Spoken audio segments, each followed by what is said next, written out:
Karibu sana katika simulizi hii ya kusisimua iitwayo Ndugu wa Mume. Katika simulizi hii tutakutana na mikasa mizito juu ya siri ya familia, usaliti, upendo wa dhati, chuki pamoja na visasi vizito vinavyoambatana na mauaji. Ongozana nami katika kisa hiki kizito cha kusisimua hadi tamati. Karisma. Ilisikika sauti nzito ya kiume ikiita jina hilo huku akifungua mlango wa kuingia chumbani. Karisma aliinuka na kumfuata mumewe akamkumbatia kwa kilio kizito. Nini tena jamani, mbona hii nyumba ina matatizo kila kukicha? Aliuliza Robert aliyekuwa ni mume wa Karisma. Karisma alizidi kulia tu na mlango ulifunguliwa kwa fujo na ndani aliingia mama yake na Robert. Mama, ina maana uweze kugonga? Nigonge? Kwa kipi kilichoongezeka ndani katika kichumba? Aliuliza mama yake na Robert akionekanika ni mtata sana. Haya, unasemaje? Aliuliza Robert ambaye hakuisha kugombana na mamake juu ya mkewe Karisma. Umepita bila kunijulia hali na kumkimbilia huyu mgumbako huko ndani, si ndio? Amekwambia nini? Kwamba ni mgumba? Ndio.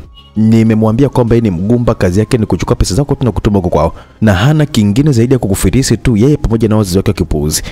Kuna kingine mama? Aliuliza Robert na mamake alimwambia. Nimeshazungumza na wazazi wa Jennifer, atakuja hapa kwa ajili ya ndoa. Sio wewe mimi. Na ninakuambia tena ya kuwa sitaoa mwanamke yoyote yule. Karisma ndo mke wangu mimi. Labda kama mimi mama yako Jennifer utamuoa. Mama, nimesema sio wewe. Toka chumbani kwangu. Robert alikwenda kufungua mlango. Mama yake na Robert alimfuata Karisma na kumwasha kibao cha shavuni, na wala hiyo haikuwa mara yake ya kwanza kumpiga Karisma mbele ya mumewe. Mama, tutagombana sasa. Alifoka Robert na kwenda kumshika mamake mkono kisha akamtoa nje ya chumba chao. Robert alimfuata mkewe na Karisma alijikumbatisha kwa mumewe. Amekupiga tena? Aliuliza Robert na Karisma hakuwa akijibu kitu zaidi ya kulia tu. Robert alimkumbatia na Karisma alilia kwa kuguma. Nini? Aliuliza Robert na Karisma alibaki kumtizama tu kwa jicho la huzuni. Embu alitaka kumgeuza Karisma ila alikataa. Robert alimkamata mikono yote miwili kisha akamgeuza na kuanza kumpatisha tlaki. Alizidi kulalamika Karisma na kumwambia, "Pole, kunauma." Robert alimfunua taratibu na Karisma alikuwa na alama ya uma. Jamani mama, lakini it's okay. Hakuumi sana kwa sababu nilimkwepa. Ulimkwepa nini? Unafikiri kwamba unaweza kunidanganya mimi sio? Karisma, kama hali itaendelea kwa hivi nitawaambia kabisa ndugu zangu ya kwa mimi ndo mwenye tatizo na sio wewe. Nimeshaamua kufichia aibu yako. Upaswi kuitangaza ikiwa mimi nimeisitiri, sawa? Mimi nachoka na haya bwana. Alijibu Robert na kumtizama mkewe aliyetabasamu tu na kumshika mkono mumewe. Mimi sijala mpaka sasa hivi. Alizungumza na Robert akamuuliza, "Hujapika?" "Nimepika." "Mama kamwaga kama kawaida yake, si ndio?" Aliuliza tena Robert na Karisma alijibu, "Nimepika kidogo tu, hivyo kilimtosha yeye na wifi tu." "Unadanganya. Unadanganya na kuatetea tena wewe." Aliuliza Robert na Karisma alinyamaza. "Nilivyokupigia simu nikasikia sauti yako ya kinyonge, yani lesilesi, nikaja hapa nyumbani hata sijakubeba chochote kitu. Ngoja basi tukale hotelini leo." "Sawa," alijibu Karisma na kutabasamu. Robert alimgeuza na kumwambia, "Tutaenda kwa dispensary kisha tutenda hotelini, sawa?" "Mimi nina njaa sana bwana," alalama Karisma na kugeuka kimtizama. "Sawa," alijibu Robert huko akisema, "Yani wananitesea sana mke wangu hawa. Hata Penina kuwepo wala usimsingizie katika hili. Hivi unatafuta kombe gani? Maana kwangu unanitetea na unajua kabisa mimi ndo na shida. Kwa mama pia nako unamtetea. Vile vile bado Penina tena, wewe ni mwanamke wa aina gani ndo uninunulie pizza jingi leo kwa sababu na familia mengi. Haya, twende." Walishikana mikono wakiwa wanaondoka hapo. Karisma alikuwa yuko nyuma, mumewe akiwa na tabasamu. "Ndio unaenda kutumia pesa za mwanangu Mama?" aliita Robert. "Ndio, uzidi tukutumia pesa kwa mtu ambaye hana hata faida kwenye familia yetu." "Sawa," alijibu Robert mbele ya mdogo wake na alisimama. "Kaka, nahitaji fedha kwa ajili ya kwenda shopping. Hizo pesa za mchezo ndo sina, tafuta zako. Mpe mdogo wako hela. Kumbuka hizi hela ni zako na zake. Kumbuka hizi ni mali za babako ambaye ni mume wangu mimi. Mtu ambaye hana haki katika kutumia fedha hizi ni huyo hapa mgomba wako huyo. Huyo kwa nyuma yako huyo." Robert alimtizama mama yake na alishia tu kufyonza kisha akaondoka zake na mkewe. "Ndio baba, tunajua tu kwamba kakuloga wewe, tena utaambiwa nini kuhusu huyo mgomba wako yani? Afu kasikiliza watu." Alizidi kulalamika mama yake na Penina alisema, "Ndio maana namchukia sana mgomba huko ndani.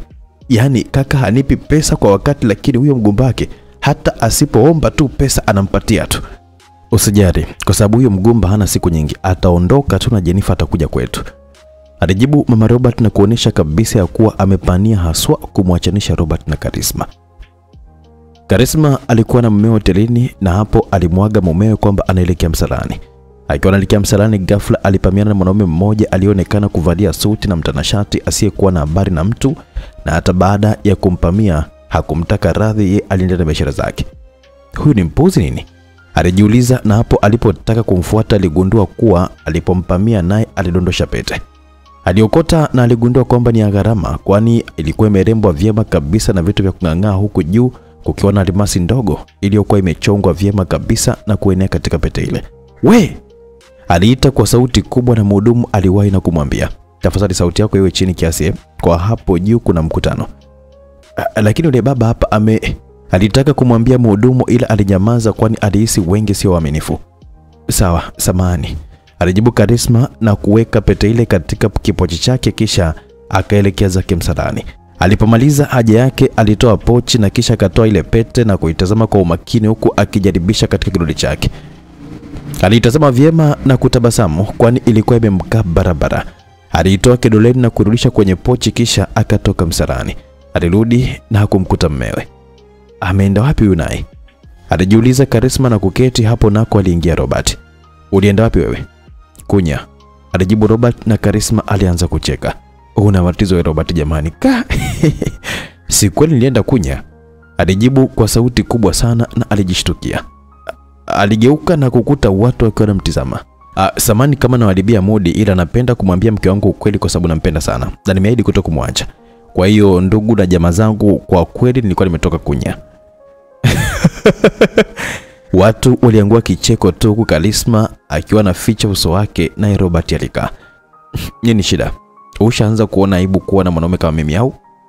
"Nyamaza basi," alizidi kurudia Karisma, na Robert alimsogelea mkewe kisha akambusu na kumwambia, "Nimenyamaza mke wangu. Mimi tena utaniambia nini sifanye?" "Haya, kula. Na uruhusiwi kuongea wakati wa kula." Kama unavyoniamrisha mke wangu kipenzi."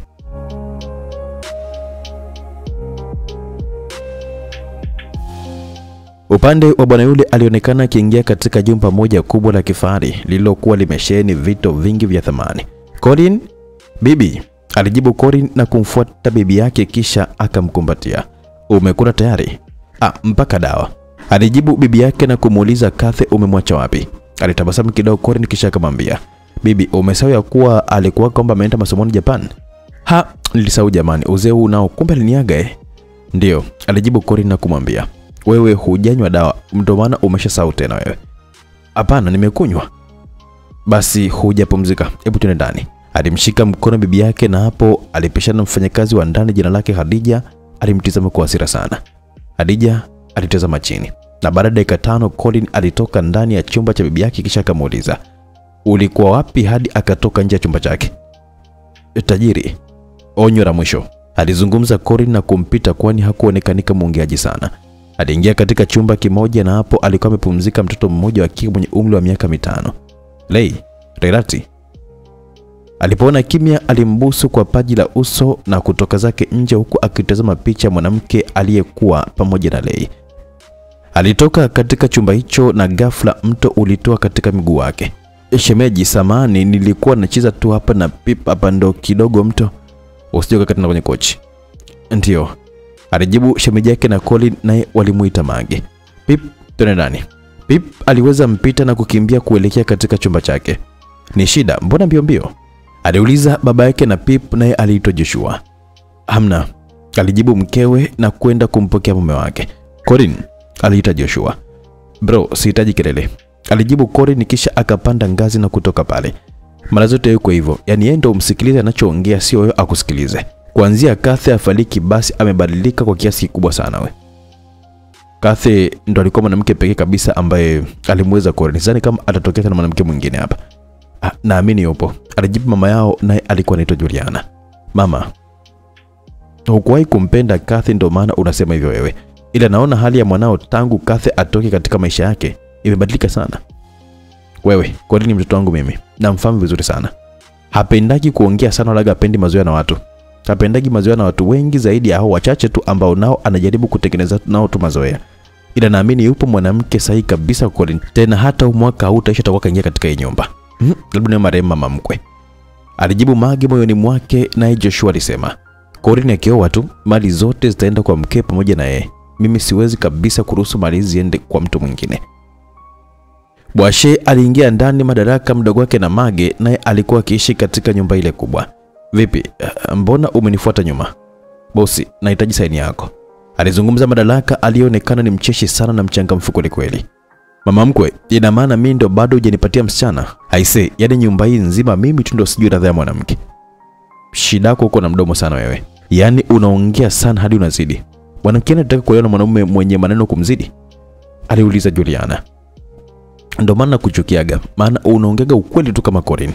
Utasikia Madaraka, umefanya ujinga na upuzi katika hii kazi kwa sababu hauconcentrate kwenye kazi kama unavyoconcentrate kwenye kuongea. Juliana alicheka kwani Madaraka aliweza kuigiza vyema kabisa sauti ya Corin. Mama, nimeshasema sitaki mniseme mundani. Alijaribu kuigia Juliana na Madaraka alimwambia, huwezi, anasemaga hivi. Mama, nimeshasema sitaki mniseme mundani. Aswa wewe hapo Madaraka, upunguze mdomo wako. Walicheka wote na Madaraka alitaka kuongea. Inatosha sasa. Na kwenye mshahara wako utoe kiasi cha 0.4 kwa sababu uko nje na kazini. Aligura tu Madaraka kisha akachukua karatasi alizokuwa amemkabidhi Joshua na kuondoka zake. Corin aliwapita na aliweka mkono wake mfukoni, lakini alishtuka na kujisachi zaidi. Pete ya Kathy iko wapi? Ulimpa nani? Alijibu mama yake na kuondoka kwani hawakuwa akipatana hata kidogo. Na hapo alikumbuka ya kuwa wakati anatoka katika hoteli baada ya kumaliza mkutano, alipamiana na mwanamke mmoja. Na mwanamke mmoja alidondokea karibu kabisa na mfuko wake wa suruali. Mwizi, alisema Corin kisha akarudia tena kauli yake. Na wachukia wezi na atalipa kwa hili. Corin alitoka haraka na Mage alitizamana na mumewe. Ni nani huyo? Aliuliza Mage na mumewe alijibu, mwizi. Nafikiri tutaenjoy kuona show yake hapa. Una uhakika kuwa Kathy hatarudi tena katika familia hii? Kwani ikitokea atatokea mbele ya uso wa Corin, basi tumeisha. Baby, watu wote wanajua kwamba ameshakufa isipokuwa mimi na wewe tu ndiye ambaye tunafahamu kwamba wapi Kathy alipo. Na hii ni moja kati ya siri za ndani kabisa ambazo mke na mume huziacha chumbani tu. Nakupenda Joshua wangu. Wewe ndo mkubwa, huwezi kubali mdogo wako achukue haki yako. Siwezi kumwachia mke ukizingatia tayari ninaye mtoto Pip ndani ya hii nyumba. Kama nitakufa mimi, basi mali zitaenda kwa Pip na wala sio kwa Rairat au yoyote ule. Walitazamana mtu na mke huyo walioendana akili mpaka matendo yao machafu na mabaya huku wakitunzia na siri.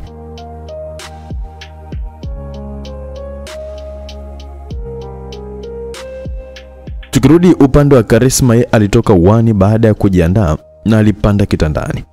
Naomba maji. Aliomba mmewe na Karisma aliinuka. Samani, sikujua kama maji yalisha kwenye jagi.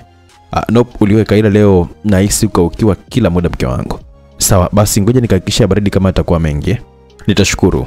Alijibu Robert na Karisma alielekea jikoni. Akiwa anafungua friji alimkuta mama yake mkwe akiongea na simu.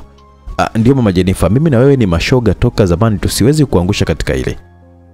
Kama nilivyokuambia, kesho huyu mgumba atasaini karatasi ya talaka na wewe utamleta mwanao kwa ajili ya kuvishwa pete ya uchumba. Karisma alijiondokea zake kwa neno la yeye kuitwa mgumba alishalizoea na hata bali ya talaka halikuwa geni kabisa katika masikio yake. Aliingia katika chumba cha mumeo akiwa na tabasamu lake tu. Samani kwa kukusumbua mke wangu. Ni wajibu wangu baba. Haya, njoo ulale hapa. Nimechoka mimi. Karisma alipanda kitandani na kumkumbatia mumewe, akajilaza huku akikumbuka maneno ya mamko wake. Neno lililoweza kumuumiza kichwani ilikuwa ni kuja kwa Jennifer katika nyumba ile. Robert alimtazama na kumuuliza, "Nini?" Nilikuwa naomba ruhusa kesho niende kwa wazazi wangu, ila ninafikiria kitu kimoja ndo nikawa najiuliza hapa kama utaniruhusu. Kitu gani? Nikakae wiki. Hiyo siwezi kabisa. Yaani wiki labda tukakae wote huko. Mimi nataka mwenyewe. Mke wangu, sikudanganyi, siku 2 tu nikiwa kikazi unaonaga ninavyokuwa na kusumbua. Ndio uniambia wiki nzima? Hapana. Haya, siku 4. Mke wangu, nakupenda sana kweli, lakini hapana kwa hapo. Robert mume wangu, basi siku 3 tu. Leo Jumanne, Ijumaa uwe hapa. Wow, asante, alijibu Karisma na kutabasamu.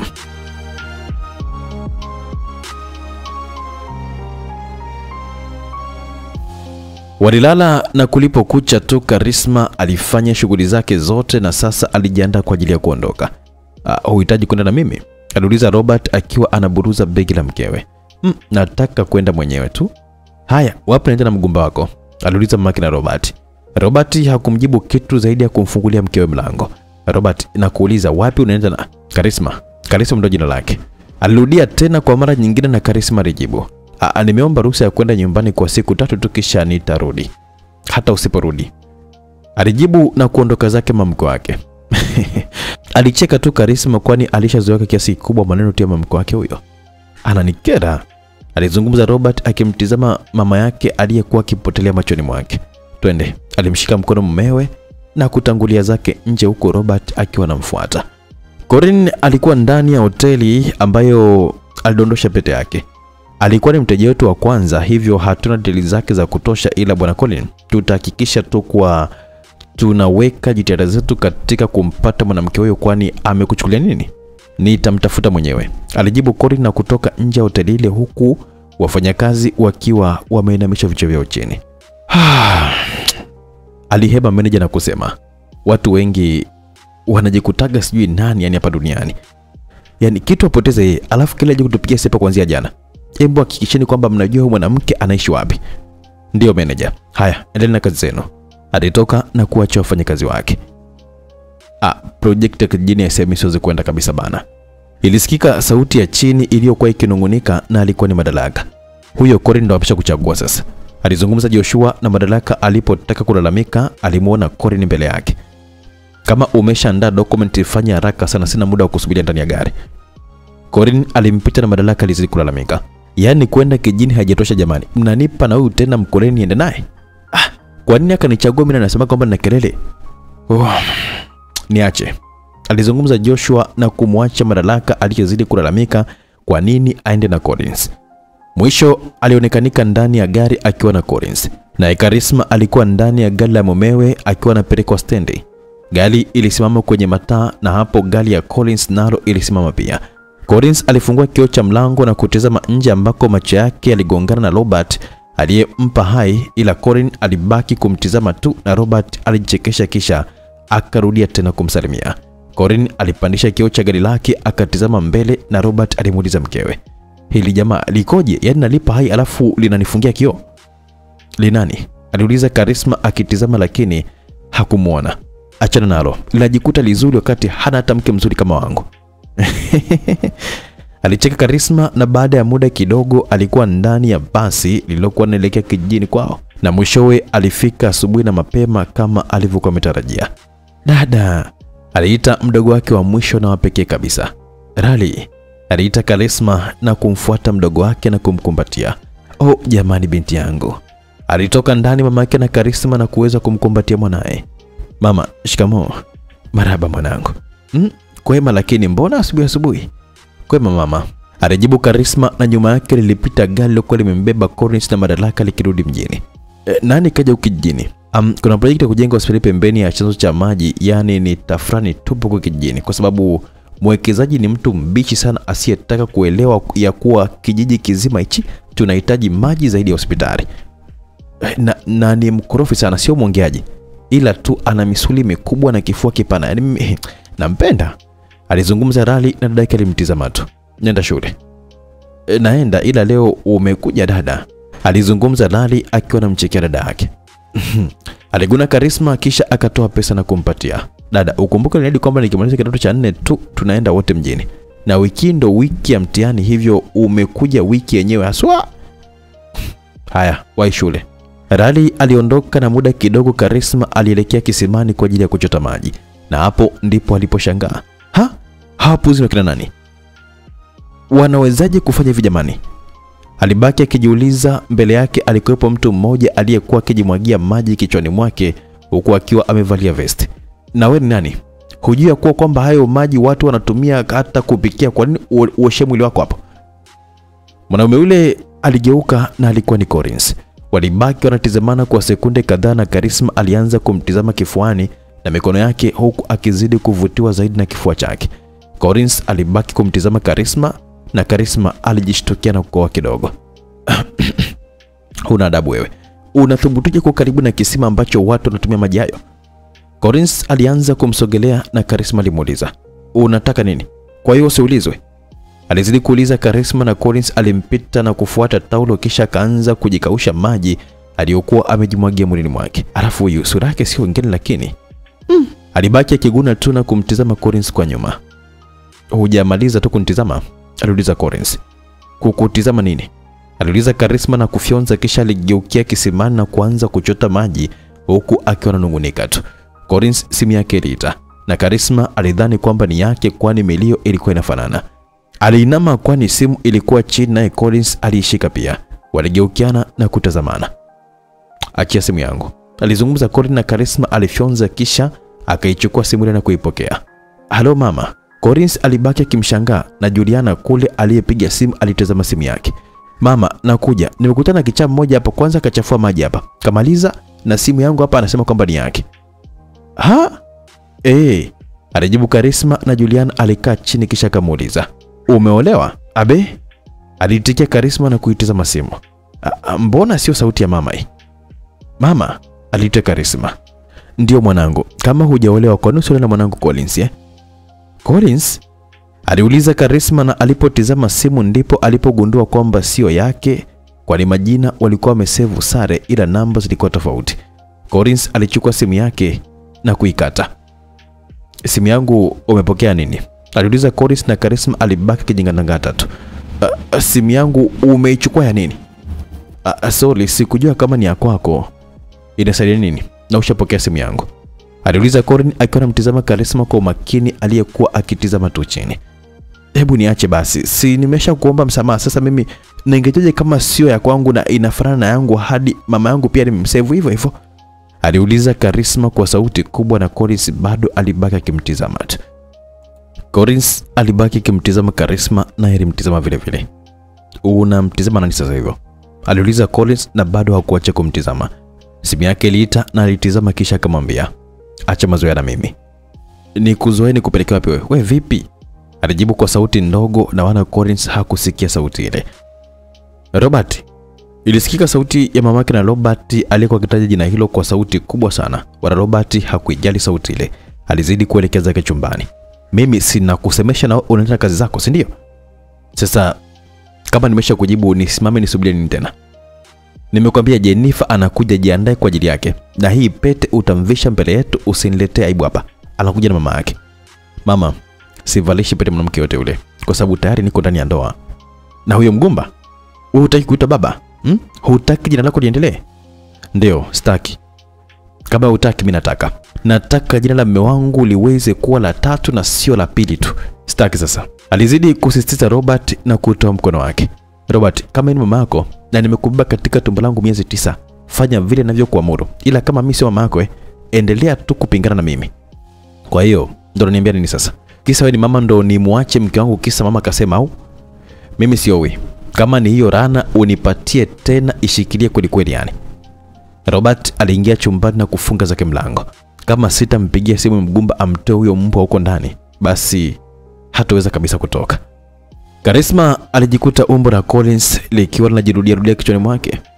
Shindwa shetani, shindwa shetani. Yule ni mchawi nini? Mbona namkumbuka tu hapa. Karisma, abe mama. Mimi nalikia shambani baba yako kashatangulia kwa sasa, sijui kama katangulia kweli au ndo kapitia tena kwenye pombe zake huko. Sijui, ila naenda shambani sasa hivi. Mbona kama jua limekwisha waka sana, si ungeenda kesho tu asubuhi? Nikusaidie? Naenda tu kuchukua bamia mwanangu. Na kujua tena unavyopenda bamia wewe kama mnyaturu.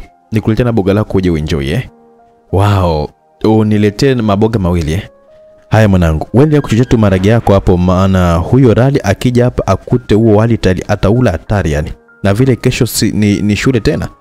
Sijui wanafunzi wanakuaga na hali gani huko shuleni jamani. Karisma alicheka tu na kumwaga mama yake vyema. Collins alikuwa akitembea pembezoni mwa barabara na akiwa anakata kona tu katika kichoro kimoja alisikia sauti ya mtu aliyekuwa akija kwa kiimba nyimbo kwa sauti ya kilevi. Alisimama na kumpisha mtu yule alisimama akiwa anamtizama.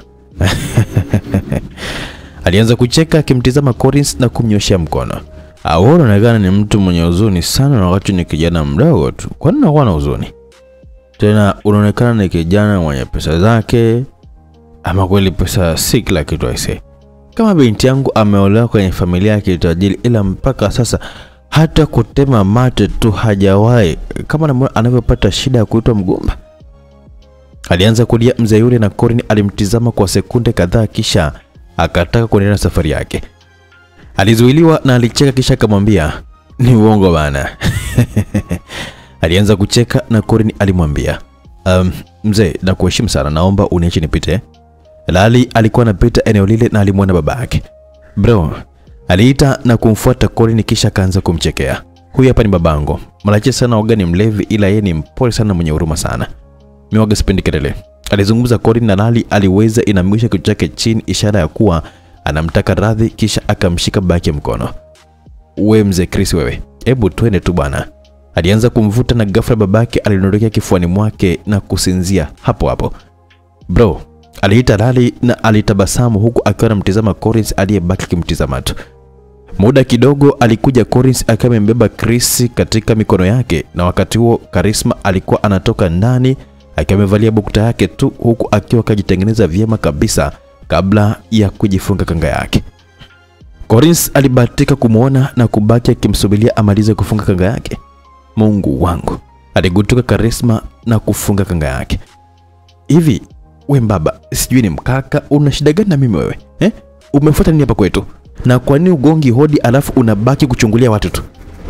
"Baba, we mzee Chris, umefanya nini babangu tena?" "Ni muweke wapi maana nimechoka kubeba mtu hapa anayenuka harufu ya pombe hapa." "Bro, mlaze tu hapa." Ilikuwa ni sauti ya Lali aliyerudi na mkeka aliweka kivurini. "Huyu mzee Chris kafanya nini tena?" aliuliza Karisma akiwa anamuuliza mdogo wake. "Atafanya nini zaidi ya kunywa pombe tu?" aliuliza Lali na wakati huo Collins akiwa anamshusha ghafla mzee yule alimtapikia pombe na kumfanya Collins amwachie na kujipigiza chini kwa kilia kiuno chake. "Wewe, umempigiza babangu?" "Bro, uko salama?" aliuliza Lali huku anamtizama Collins aliyetapikiwa na baba yake. "Yaani, unamjali mtu baki wakati babako kapigizwa chini?" "Sio mtu baki bwana, huyu ni bro wangu." "Bro wako?" aliuliza Karisma na kumtizama Collins kuanzia juu mpaka chini. "Sijazaliwa na jitu kama hili mimi." Collins alibaki kumtizama tu pasina kusema chochote. "Wewe hujui ndugu wetu umekuja vipi? Kwa sababu wewe ni wa kike." "Wa kike ndo nini? Ushaanza jisaje kwa jinsia hapa Unaongea sana kama babako wewe." "Bro, mimi nina mashati mengi tu nilipewa na dadangu, kuna moja hivi ni kubwa tu nikakupe uvae." "Lipi? La hela yangu mimi?" "Havai jamani." Alizungumza na kusimama alipokuwa amekaa. "Una roho mbaya sana wewe. Kwani haya matapishi si ya babako wewe? Kwa hiyo unataka aende na matapishi wapi?" "Bro, twende. Alafu kwanza kuwa na adabu. Mimi ni mtoto wa kiume, hupaswi kabisa kuwa juu yangu mimi. Au niongeleshe tena uone kama sikupi adhabu kama kaka." Karisma alinyamaza na kubaki anamtizama tu ndugu yake kwa hasira. "Bro, twende huko." "Hapana, nashukuru," alijibu Collins akitaka kuondoka na Lali alisimama mbele yake na kumwambia, "Bafuni huko." Kisha alimshika mkono na kumvuta. "Kama utakula wali malagi wangu sasa mbwa wewe. Ukiona mgeni tu unampaparikia. Kwanza nawe urudi hapa useme kwa nini umerudi na muda wa shuleni bado. Fanya haraka. Na naongea kama dada sasa." "Nakuja," alijibu Lali na Collins alimwambia, "Mimi sipendi kelele." "Kama mango tu. Ila sisi wengine wote tuna kelele ni balaa. Ila dada kangu kamezidi, sijui kanaishije na mmewe huko yani. Mimi siwezi kuwa mwanamke kama huyo." Alizungumza Collins na kufungua vifungo vya shati lake. Lali alimshika mkono kisha akaanza kumfungua taratibu. Dadangu anaonekana kama ni mtu mwenye furaha sana mbele za watu, ila ndani yake anaugulia maumivu mazito sana juu ya ndugu wa mmewe. Wanamfanya kama mfanyakazi. Bado haitoshi, wakianza kumtukana basi wanachanganya hadi wazazi wetu. Na kauli inayomuumiza sana ni kuitwa mgumba.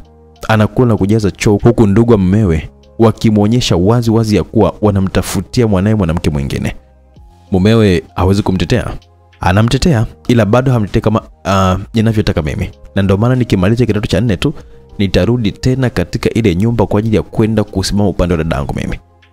Hayo ni mambo ya kifamilia. Usiangilie, kama yatamshinda basi atadai talaka na kuja nyumbani. Una ndugu yako yote hakika wewe? Ulisha kumwona kiumia alafu ukabaki tu kumtizama na kushindwa cha kumsaidia? Unajisikiaje baada ya kushindwa kumsaidia? Mimi nishampoteza dangu mmoja hivi na sipo tayari kumpoteza tena huyo. Alikuwa anapenda sana kuogelea majini na mwisho wa siku aliweza kupotelea huko. Na kipindi hicho nilikuwa ni muoga sana katika swala la kuogelea. Hivyo nilibaki nikimtizama tu na kupiga kelele za kuomba msaada hadi alipopotea mbele ya macho yangu. Na kuanzia siku hiyo niliapa ya kuwa nilishindwa kumtetea Catherine, ila sitashindwa kumtetea Karisma, kwani ndiye aliyebaki na niliye naye kwa muda huu. Corinne alimtizama na kumwambia, hupaswi kujilaumu kwa kilichotokea, kwa ni mipango ya Mungu. Mara nyingi wakati tunarahisisha tu dhambi zetu kwa kumsingizia Shetani, na pia tunajificha katika kivuli cha kusema ni Mungu. Kufa kwa dadangu sio makosa yangu, nimesema ni mipango ya Mungu. Alirudia kauli yake kwa sauti ya Corinne iliyokuwa imejaa uchungu sana. Sikumua mimi, ni mipango ya Mungu tu. Alizidi ikalilisha kauli yake na mwishowe machozi yalianza kumtoka. Alitoa shati akatupa chini kisha akalichukua jingine lililokuwa kitandani, yeye akaondoka zake. Bro, hujaoga? Alisema Lali na akamfuata Corinne na yeye hakugeuka nyuma. Liende, kwanza litatujazia tu bafu hapa. Na wewe, umefuata nini nyumbani sasa hivi? Lali alibaki kimtizama tu. Nitakuzaba kibao, nijibu embu. Yaani wewe dada, sijui ukoje yani. Lali aliondoka kimfuata nyuma Corinne na Karisma aligeuka na kumtizama baba yake. Huyu naye mzee Chris huyo ndo kamfanya hadi kaja hapa. Yaani mipombe tu, mipombe na yeye. Corinne alijisechi mfukoni mwake na hakuiona simu yake. Bro, usinifuate, alizungumza Corinne akimgeukia Lali aliyekuwa kamshika mkono. Nimesema usinifuate. Ndio maana sijakufuata, nimekushika mkono. Vipi, umepoteza nini kusaidia kutafuta? Nitanunua nyingine tu, alijibu Corinne akiutoa mkono wake kwa Lali. Mimi sina muda mwingi, tarudi shule. Niambie tu umepoteza nini kuangalizie. Corinne alimtizama Lali na kumjibu, simu yangu niliweka kwenye mfuko wa shati kwa kujisahau. Umeiacha pale ulipomsha mzee Chris. Nisubiri hapa nikakuletee. Yule makere atakupigia kelele. Usiende mahali, kaa hapa. Alimkalisha chini ya gogo moja kisha yeye akaondoka. Simu yangu wapi nimeiweka? Alijiuliza Karisma na kurudi pale alipokuwa amemlaza baba yake baada ya kusafisha. Alichukua huko akisema, mbona niliweka upande wa kichwani, huku kiunoni nimefikaje? Kwa upande wa juu pia ilionekanika simu na hiyo ndio ilikuwa yake. Lali alirudi na kuanza kuitizama. Iko wapi? Aliona simu na kuichukua kisha kaondoka nayo. Muda wote huo Corinne alikuwa amekaa katika gogo kile alichokuwa kakalishwa na Lali, na sauti tu za dada yake ndizo zilizokuwa zinasikika katika masikio yake huku zikiambatana na breki kali za gari. Aliinuka na kuanza kuondoka haraka, ila wakati huo nao Lali alikuwa amemwona. Bro, aliita na kumshika mkono. Sikumua mimi, ni mpango tu ya Mungu. Mimi sikumua Zena. Bro, mimi ni Lali. Joshua, mimi sikumua Zena makusudi. Yeye alitokea tu ghafla mbele ya gari langu na gari lilifeli breki, lakini sikumua mimi dada Zena. Ni sawa, hukumua wewe, ni mipango ya Mungu, alijibu Lali na kumshika vyema Corinne ambaye alitulia baada ya sekunde kadhaa na kujikuta akilia tu kama mtoto. Bana, mambo ni mengi, muda ni mchache. Hii ni simulizi inayoitwa Ndugu wa Mume Wangu. Mambo ndio yameanza hivyo. Je, mama mkwe aliyekuwa anamkataa Karisma wakati mtoto wake ndo alikuwa na matatizo. Je, kwa mfano Karisma akaingia kweli katika mapenzi na Corinne na akapata mimba kazaa mtoto, wakati yule mama kule akiforce King, yani mwanae, akaweza kumuoa Jennifer. Mambo yatakuwaje hapo baadaye? Basi huu ni mwanzo tu wa simulizi nzuri inayoitwa Ndugu wa Mume. Mtunzi wa simulizi ni Salma Rashid Ramadhan. Mimi ni director Owen kutokea hapa Simulizi Mix Entertainment, na hivyo ndivyo tunavyoanza sehemu ya kwanza. Kilichoendelea usikose kuungana nami katika sehemu ya pili. Ukiingia ndani ya SMix app uko unaipata sasa hivi mpaka mwisho msimu wa kwanza, na msimu wa pili pia inapatikana huko. Lakini kupitia YouTube channel Simulizi Mix utaipata simulizi. Endelea kuifuatilia kwa kuendelea kufuatilia sehemu ya kwanza mpaka ya mwisho kupitia YouTube channel Simulizi Mix. Lakini unaweza kutucheki pia kupitia WhatsApp 0677062012. Unaweza kuipata huko pia simulizi. Unaona bana. Lakini mtunzi Bibi Salma Rashid Ramadhan anapatikana kupitia 0676168548. Mimi na wewe tukutane katika sehemu ya pili ya simulizi Ndugu wa Mume.